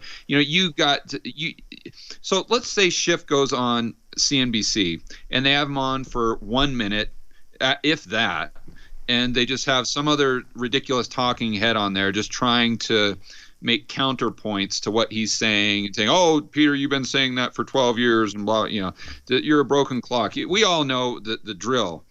And you compare that, would I rather consume that content, or would I rather hear Schiff on your podcast having the ability to speak freely for an hour, or if not more, and not just talk about the finances, but talk about the diet he's on, talk about where he's going, taking the golf cart to the gym, but none of his buddies are there. And so why is that? Because people like the human element of it. They like the story, that because it not only is it entertaining and fun to listen to, but it also makes, I would assume, for me, it makes you feel as though the rest of the content is more legitimate. So I can hear Schiff go on CNBC and talk about gold for 30 seconds and say, yeah, I think it's going to 3,000. Okay, fine. But then you hear the same narrative on your podcast, I think it's going to 3,000, while he's talking about all these other things. And I think it just makes it so much more powerful because it seems like it's coming from a real person instead of just some digital image on a screen for 30 seconds. Maybe that doesn't make sense, but that's kind of how I see it. No, and it gives him time to expound on his ideas, too. Yesterday, for instance, Carson Block went on CNBC and called out a company that's got an $8 billion market cap and basically said, 80 or 90% of its revenue was fraudulent. Now, that's a huge deal. That is a enormous market cap. That's a company that's likely tied up in, some ETFs, some indices. That's a really big deal. An $8 billion company is a huge deal. And they gave him 4 or 5 minutes or whatever. And then, at the last Friday, I pointed out on Twitter, they gave Dave Portnoy from Barstool Sports a half hour to come on. Now, I don't have any beef with Dave Portnoy at all. I like Barstool Sports. But the point is, you have one guy here calling out a fraud. And by the way, too, if this company does wind up getting halted or it becomes the next Luckin Coffee, everybody will be looking around going, well, why didn't anybody mention this? It's like, you didn't give them the fucking airtime. That's the problem. Somebody mentioned it. So what's the priority going to be? Do you really want to alert the investing public that there's an $8 billion fraud that mom and pop right now could be investing their money into? Or is it more important to have, some day trader from the internet who just started trading 2-3 months ago on to talk about whatever he talks about? Yeah. I mean, it's just, I don't watch any of it. I have no desire to, I think people would be so much better off if they just just got rid of the noise and just tried to focus on what's truly important. And assuming that you're an investor, a speculator, I think what's really important is just asking yourself if what you're buying or considering buying is cheap or expensive. And then just doing the homework, looking at the charts, going back 100 years, trying to find out inflation adjusted, what prices have done, what the fundamentals are now, and just completely tune out everything. And I think if you're just looking at it from a standpoint of investing and speculating, you'd be so much better off. Now, if you're looking at it from a standpoint of entertainment, like the WWE, then it's a different story. One thing I'm reminded of is I interviewed Jim Rogers, who's my favorite investor of all time, the other day. And my favorite piece of content that he did was a book called Market Wizards with Jack Schwager back in the late 80s. And all the stories that Jim would tell about back in the 60s and the 70s and the 80s and whatnot. But I remember during that, and I don't know if you've read any of those books, Chris, but it's basically kind of a dialogue back and forth where this gentleman would interview someone. It was like that era's version of a YouTube interview, where Jack would go back and forth with Jim, let's say, for 2 hours, and then he'd put their conversation into this book. And every single time Jack would say something about like technical analysis, as an example, Jim would like stop him right there and say, don't tell me that. Don't tell me that. I don't care about it. Just don't. And whenever he would say something like to that effect, or something that they would say now on CNBC every 5 seconds, Jim would literally cut him off and say, don't tell me that. You're going to screw it. You're going to screw up my head. You're going to get me thinking about all these things basically that aren't important. And I think that's also another big takeaway here, and maybe one of the things that people need to look out for in the media, in the alternative media space, and that is one of the downsides, is that it is a fire hose of content. Yeah. I mean, you just go on your homepage of YouTube or there's a zillion I mean, it's just coming at you at all directions. And so to also have the ability to tune that out, to really focus on what's important, I think that's just as much of that could be just as beneficial as removing yourself from the CNBC narrative only and looking at the alternative media space. I think there's a balancing act there. Last question for you. I saw on your site, and I watched it, so I know what your reasoning is, and I'm hoping that you can dilute this down, especially now that we had the fractional reserve discussion, and we kind of touched a little bit on this. I was hoping you could lay out to my listeners what your case is for $50,000 gold. Or actually, you get to $50,000 in one example, and you get to $100,000 in one example. You think gold could go to $50,000 an ounce or $100,000 an ounce. Why don't you see if you could touch on that and just explain kind of what your thinking is there and how you come up with that. And that we'll leave on that. Sure. It's pretty easy, actually. And I'm just, I want to give a hat tip here. This isn't my idea. This is Jim Rickard's. So I'm just outlining in that video what Jim Rickard's ideas are. So I don't want to take credit for this. I'm just explaining them. So if we go on to a gold standard, if you look at the M2 money supply, Chris, and you say, okay, if we went onto a gold standard right now, there is no way you could keep gold at, say, wherever it is, $1,700 an ounce. That would be massively deflationary. That would take us from 20 trillion down to 1,000. Not literally, but that example that we used at the beginning of the podcast, that it would have that type of effect. It would just be, it'd be Armageddon. So you have to say, now that doesn't mean that we can't back the currency with gold. It just means that gold has to be a different price.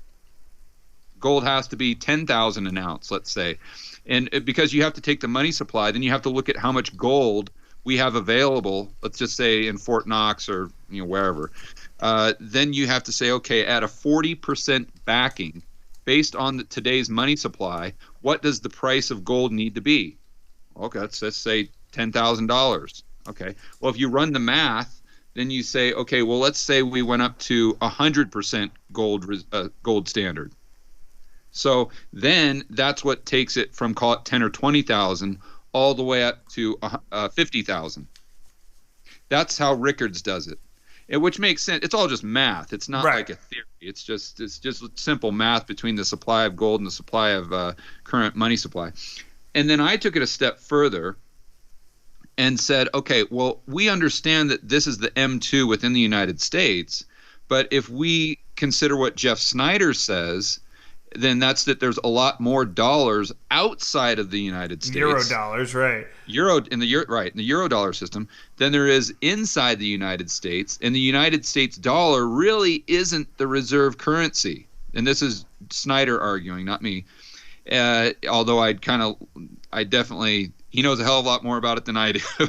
But he would say that it's the euro dollar system. That's really the global reserve currency. So if we had to peg gold to not only the domestic dollars, but also the dollars that exist virtually and electronically, let's call it, outside of the United States, that's how you take it from 50 to 100.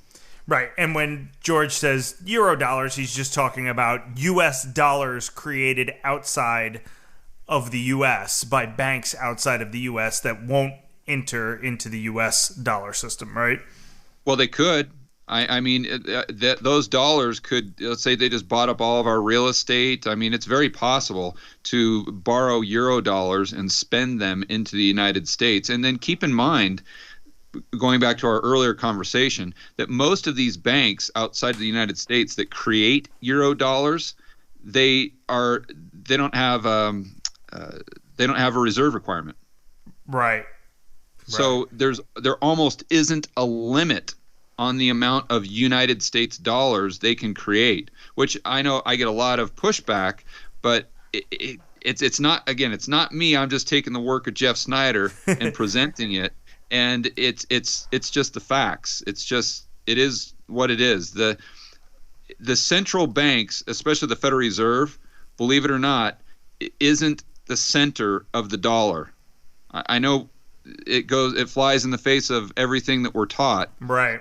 But it's really, it might have a lot to do with the central banks and the Federal Reserve, but it's even more so it's definitely the commercial banking system within the United States, but it's also the commercial banking system outside of the United States.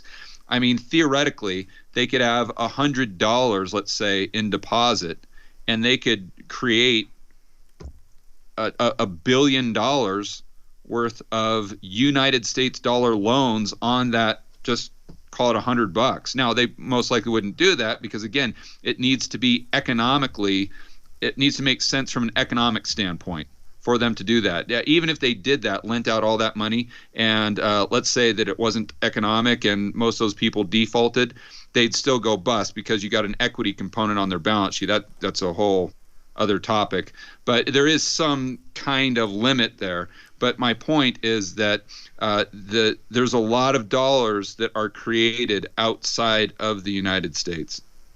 Awesome. All right. And I think we'll leave it at that. George, I want to thank you so much for taking an hour and a half out of your schedule, which I know is absolutely out of control just based on my talking with you over the last couple of weeks. You have interviews and stuff scheduled every single day. So I know that you have a very busy schedule, and I appreciate you coming on, and I look forward to you coming on again in the future. What do you have coming up on your channel that my listeners might want to check out? Anything interesting? Oh, yeah. I've got an interview tonight with Emil Kalinowski, who is the co-host with Jeff Snyder on their show called Making Sense, where they talk about the Eurodollar system and the repo market and the Bank of Japan, all that good stuff. And then I've got whiteboard videos this week. And then Thursday night, I think we're going to post my interview with Art Berman, who it's just going to blow people away. He's an oil expert, probably one of the top experts in the United States. And we go into the history of oil going back to World War I. And then we take it to today and then take it out into the future on where he thinks oil prices are going in the next 5 years and 10 years. Are you still on lockdown there in Colombia? Yeah. So you've been in your apartment for how long now? Oh, dude, like 2 months probably. Wow. Can I mail you booze? I mean, what's going on? Can people mail you things? Well, it'd be tough. You can go to the grocery store. Well, to be clear, they let you out of the house once a day for an hour. And then what they do is based on the last digit of your ID, they let you go to the grocery store or the pharmacy on specific days. But they're really lax about it with like most rules in South America. So I live in a little cul-de-sac and with a bunch of kind of apartment high rises. And so I always just kind of walk out in the cul-de-sac to get some fresh air. But yeah, I mean, it sucks. It really, really, really sucks. In fact, when this is in the rearview mirror, I'm going to seriously consider buying. I buy a lot of real estate. When I'm not doing YouTube, I retired in 2012, but that's kind of what I do. I'm a real estate investor. And I think that's the next step for me is I'm going to try to find a country that I like spending time and that I could get some nice ocean front and just have a nice kind of pad there. With a lot of space, right? You said on the last podcast. Yeah, a lot of space, a lot of bug out space. So if this happens again, I can go there. And even if you're in lockdown, I can still walk out on the beach or go swimming or do something like that. And a wine cellar, so you don't ever have to worry about, running out. You have a walk-in wine cellar. You got it. Well, I'm a big fan of areas like Croatia and the coast of Italy and Montenegro. So if I buy a beach place there I'll definitely have a wine cellar and we'll pack it for you, Chris. Do you That's for drink sure. wine? Are you like what's your what do you drink when you have a drink? No, I'm not a real big fan of wine. I just drink beer or just like hard alcohol. I really don't. Wine's a little too sweet for me. Yeah, I'll do champagne every once in a while. In fact, there was a place in San Francisco before I retired that I always used to like to go. It was called the Bubble Lounge, and it was almost exclusively champagne. And I'd go there with some friends or a gal or something like. Perfect place to take a date, and you'd get this like sample rack, and it looked like almost like test tubes, but it was like wine where they tell you all about it. Yeah, like a flight, right? Yeah, is that what it is? And then the bubbles come up at a different pace, and some of them are small and big, and it was really a cool deal. I really used to enjoy that. So I'll do champagne every once in a while. I would have loved to see you sitting at that bar, just staring drunkenly at the bubbles coming up out of the test tubes. Yeah, a funny story about that is back before I retired, I was I won't go into it, but tell me. I was, you had some fun times there, and every once in a while I was known to go out to a local establishment and get bottle service and spend $5 or $10 something like that. Yeah, ball out, right? And anyway, but we used to like to get the things of Dom Perignon or Cristal or something like that. And we went to the Bubble Lounge. The first time I went there, I said, I wonder if this stuff is actually that good, or are you just buying the label? Right. And so I had them bring out the whole little test tube things and to compare all of them and then see the real expensive ones. Are they really that much better? And in my personal opinion, I'd love to get your opinion because you're the pro, but I do think they are that much better. I'm not really a wine pro, but I can certainly taste, like, if I'm drinking a very, very nice, because I spent my whole life drinking shit. And so, the bar is very low for my palate, right? The wine bar for my palate is Franzia boxed wine, right? Or whatever was at the frat house that everybody was drinking. And like Sideways. Remember that movie where the guy's chewing gum? What movie? Sideways. I never saw it. Okay, I forget. But, yeah, so, I mean, the bar was very low. So when I drink something that's really nice, I get it. And now I know a little bit more, having worked at a bar and been a bartender for a long time. I know what I'm looking for basically in a Cabernet Sauvignon versus a Merlot, or a Chardonnay versus a Pinot Grigio. I can't speak in depth about it. I can't tell you how thick the skin of the grapes were down to nanometer, and I can't tell you what region they're from, but I get the gist of what it is that I'm supposed to be tasting, and the acidity of things, and you can tell that nicer wines, even, it doesn't have to be super expensive stuff, but who's a big wine guy is Carson Block. So if we go out, I've heard him. And Carson will pick a wine out because he knows what the hell he's talking about. And if I take a sip of that wine, I can taste a difference in quality between when I go home after dinner, what I'm fucking drinking in my house. There's definitely a difference. When it comes to, I like sparkling wines too. I tend to like dry wines, but for me, like, the go-to is like a $15 bottle of Martini and Rossi Asti Spumante, which is made from, it's a sweeter, kind of nice, bubbly, sweet kind of Italian sparkling wine. It's been made the same way for hundreds of years, and it's like $15. So that's my go-to. That or anything on the dry side I like, but I'll drink beer too. What kind of beer do you like? I just go out and get Stella, like a bottle of Stella. I'll have that with my dinner. If I go to UFC, I always go to the UFC pay-per-views down here, and we'll just get a bunch of those. Or they've got a local beer here that's actually really good. It's called Club Columbia, and it's kind of their version of Budweiser, but it's actually really, really good. They've got it in some different flavors, and I like that a lot. But the Colombian drink, I don't know if you've ever been here, Chris, but it's called aguardiente. Right. And have you seen them drink that? No, but you mentioned it on the last time we did an interview. Oh, okay. When the interview, obligatorily turned to alcohol, which it does. yeah. We go from Repo Market to Aguardiente.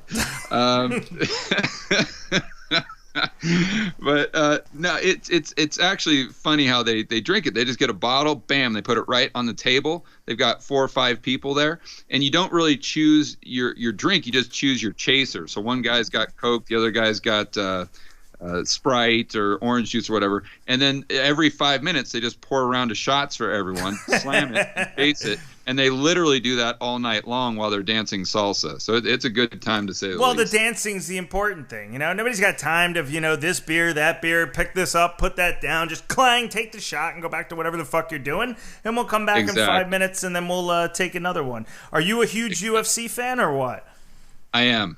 Yeah. That's one sport that I haven't followed it lately because I kind of, with the lockdown and everything, haven't paid much attention. But I was really looking forward to Khabib and Ferguson, and I'm a huge Conor McGregor fan. I just love watching him fight. And but I started to get into it back with Anderson Silva. Okay. And I've just really I'm on and off, but most of the time I at least go to the pay-per-views when we're not in lockdown and check them all out. I love it. Did you ever train at all? I didn't train with UFC, but I took a lot of boxing classes back in 2012 when I retired because my family's from Vegas. So when I retired, I went back there to spend time with my mom, and I knew that was a phenomenal cardio workout. So I didn't want to go to like an LA Fitness, one of these boxing classes. I wanted to go to an actual hardcore gym, and I knew I could find one in Vegas. So I kind of looked around a bit. There's this real seedy place in a bad part of town down by just south of the Strip, southeast. And I remember I walked through the front door. And I mean, they were just blasting Metallica. I mean, like it hurt my ears, like that level of Metallica. And you got to keep in mind this is Vegas in the summer, so it's 115 degrees, and they had no air conditioning, none. Hey, you don't need air conditioning. You're at a fucking boxing gym. Yeah, and then every guy's in there just like throwing over tires and like hitting this giant bulldozer tire with a sledgehammer, and then they've got the ring, and all these guys look like they're from a Rocky movie. And I'm like, okay, this is where I need to be. So I ended up taking lessons there for a long time, but they weren't just they were training boxers, like professional boxers. So they just kind of let me tag along. It was really hardcore. I was going there twice a day.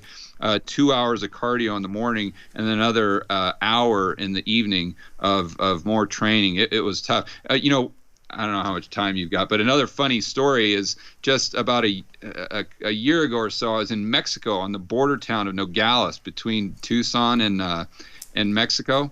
And this is after I had taken all these, a year or so of these professional boxing courses. So I was never good, mind you. I was just, but I learned how to throw a jab and whatnot. So anyway, right at the border crossing, there was this kid who was asking for donations, a Mexican kid, and he said he was a professional boxer and he was trying to make money to go to a tournament, right, in like Mexico City. So he didn't speak any English, but his sister was there, and I said, okay, well, how much money are you looking for? And she says, well, we need about $100. I said, okay, listen, here we go. I want to get back into training because I haven't done it for a while. I need some cardio. I'm going to be here in Mexico for the next 2 weeks. I go, where does he work out? And so she told me, I said, let me go to the gym tonight and let me spar with the kid because he was like 120 pounds and I'm 6'4", 200. So I'm like, okay, if I can go spar with them, then that should be a good workout. And then I told the gal, I'll just give you the $100 and you don't have to sit here and beg for it anymore. So she's like, oh, yeah, that's fantastic. So I gave them the $100. I show up at the gym. They didn't think I was going to show up. And when I did, I'm like, yeah, I want to spar with the kid. So the trainers, he had a strength coach and a boxing coach, they kind of start laughing. Yeah, he right? fucked you up, didn't he? No, but listen, Chris, they start laughing and they said, okay. They said because they call him the champ because he was the local champion, but he was Oh, I only like love it. 17, right? He was 17 and he was like 120 or 30 pounds. So like, listen, why don't you first watch the champ kind of warm up a little bit in the Right. ring, and then you can decide whether or not you want to Whether you spar want with to him. spar with him, right? Yeah, and I said, well, that sounds like a fair deal. And Chris, I am not kidding you. He went in there just cold turkey and was hitting the pads Yup. with his boxing coach. I could not believe what I saw. I mean, this kid he looked like Mayweather. I mean, it was just like, I mean, he was hitting the pad, not only so hard, but so quickly. Right. And after about 30 seconds, the coaches have this big grin on their face. And they look at me and like, you still want to spar with him? I'm like, yeah, maybe that's not such a good idea. And so and everyone started laughing. And they said, listen, why don't you do this? Come in every single day, the 2 weeks you're here. We really appreciate the donation. And you can train with the champ and just right alongside, and we'll train you just like we train him. So that's what I ended up doing. Oh, that's cool. That's awesome. Yeah, when you were talking before about picking the gym that you went to in Vegas, I was just thinking you learn to throw, and I by no means know anything about boxing, but you learn to throw a very different punch at an actual boxing gym than you do at like an LA Fitness or even like these, UFC gyms. I walk past them because they're really geared towards like cardio more than actually being a proficient boxer. So you walk past these gyms and you kind of just see people swinging wildly again. And I don't know shit about boxing, so if I can see it and it looks a little out of whack, then that's probably bad news. But then on the other side of that, there's another level, which is supreme technical proficiency, and like you're talking about. I have a similar funny story where I went to Vegas in October and I apologize if I told this on the podcast before, but fuck it. I'm going to tell it again. In October, I went to Vegas for like 10 days because I was speaking at the Stansbury conference and John and Jerry had a conference. I remember hearing you say that on your podcast. Yeah. Yeah, so I had a couple of events and I wanted to find a gym to train jiu-jitsu at while I was out there. This is before the pandemic, and people were actually allowed to touch each other. But so the guy that runs my gym said, check out Alliance while you're out there. I know the guy that runs it, and he's a great guy, and this, that, and the other. So I went out to this gym, Alliance, and they were super nice and extremely hospitable and like very cool, and they welcomed me in. And so I go in, and I'm a blue belt, and I'm training with another kid who's a blue belt for the class, and the whole class is competitors. You can tell they're all, they're talking about ADCC and they're talking about all these different major tournaments, Pan Am, shit like that, where you really have to be of a certain, not the little piss ass regional competitions that I go to, like little like, hey, everybody in your town kind of get together and see who's best. Real tournaments. So I'm going with this kid the whole time, and he's a nice guy. And we're drilling some stuff from De La Hiva Guard, and everybody's happy. And we get done with drilling, and then after you drill and you kind of learn some technical stuff in a jiu-jitsu class, then you spar. Some instructors will let you go live from the position that you were drilling to see if you can apply what you learned, and some of them just go right to kind of open-ended sparring, right? Open-ended grappling. And so I start grappling with the kid that I'm training with, and we have a good one. It was fantastic. We got a great workout in. It was kind of like an even match. We were both pushing each other, and he says to me, he's like, "Oh, before you leave, make sure you train with Liam." And he points across the room at like this, younger looking kid that's across the room. It looks like he's about 16. He's probably like 5'5" or 5'6". Maybe like, and if he's listening to this, sorry if you're taller than that. Please don't fuck me up again. But, maybe like 150 pounds, whatever. And he is, and he's a purple belt, which is one belt higher than a blue belt. Okay. So I'm like, yeah, all right, no big deal. So I finish sparring with the guy that I'm sparring with, and then I start going with another guy, because I'm not going to walk across the room and be like, hey, this guy said I got to roll with you, just want to take things in the natural flow of things. But I wind up going with one or two other people, and everybody kind of matches up with people that they haven't gone with. And sure enough, I wind up with this kid, Liam. And so, nice kid. I say, hey, how you doing? Good, great, let's go, let's have a go. And the bell goes off, and this kid is fucking... I mean, this kid tapped me 15 different ways, probably, in a 6-minute round. And, no kid. There's varying degrees of getting the shit kicked out of you. Sometimes when you're going against higher belts or more proficient people, you can at least hold in certain spots, or you can play defense. I was trying to get to spots where I know I can rest, or where I can, defend myself adequately.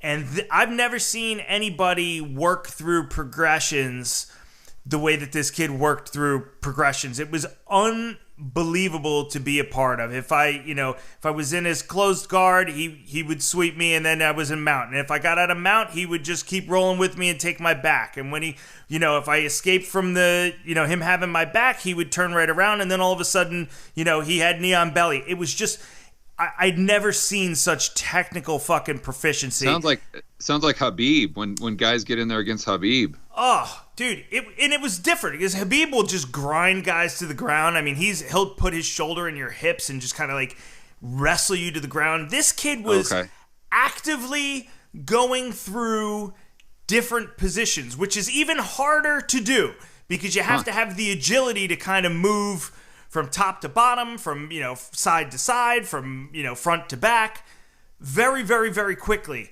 And I mean, it was just, I don't think one submission was the same. It was like, there was a rear naked choke, and then the next time it was a Kimura, and then the next time it was a collar choke, and then the next time it was a footlock, and then the next time it was a bow and arrow choke. And he did this all within 6 minutes? Dude, it was the sickest thing, right? So now I'm kind of like, all right, I understand why this guy wanted me to train with him so badly, because, everybody knew I was going to get the shit kicked out of me. So I leave, and the kid was super nice about it, and like, I had to look him up after I left, because I was like, he was such a stud. I was like, I'd love to just follow what he's doing. And I saw him on Instagram, and like the first photo of him on Instagram is at like fucking Worlds or like Pan Am's, holding like 3 or 4 medals, and I'm just like, holy shit, he's like a 3 or 4 time fucking world champion for his belt. Just the sickest fucking dude I've ever rolled with.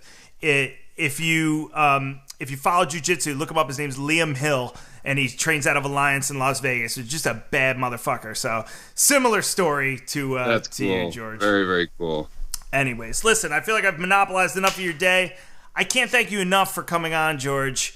Hopefully we get to chat again soon. No problem, buddy. And I want to give a little bonus for your listeners who have made it to the end of our conversation. If any of you have made it this far, thank you very much. I sincerely appreciate it. If you have, hit me up on Twitter.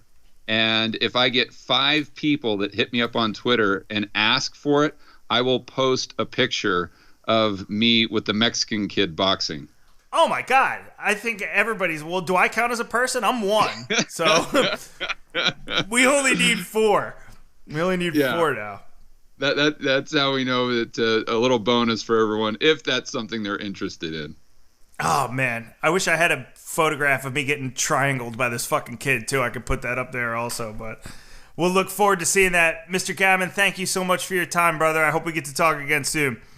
All right. Thanks, Chris. All right. That was the one, the only George Gammon. Class act, nice guy, extremely intelligent, and something good happening to the world of finance. A guy that knows what the fuck he's talking about and can be concise and smart in the way that he puts it together. So if you're Spotify and you're looking for more content and you want to lock somebody up and give somebody a huge paycheck, why don't you check out George Gammon?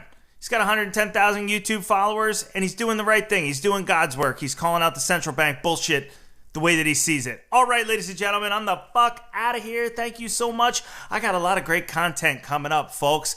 But for right now, I got shit to do. Peace!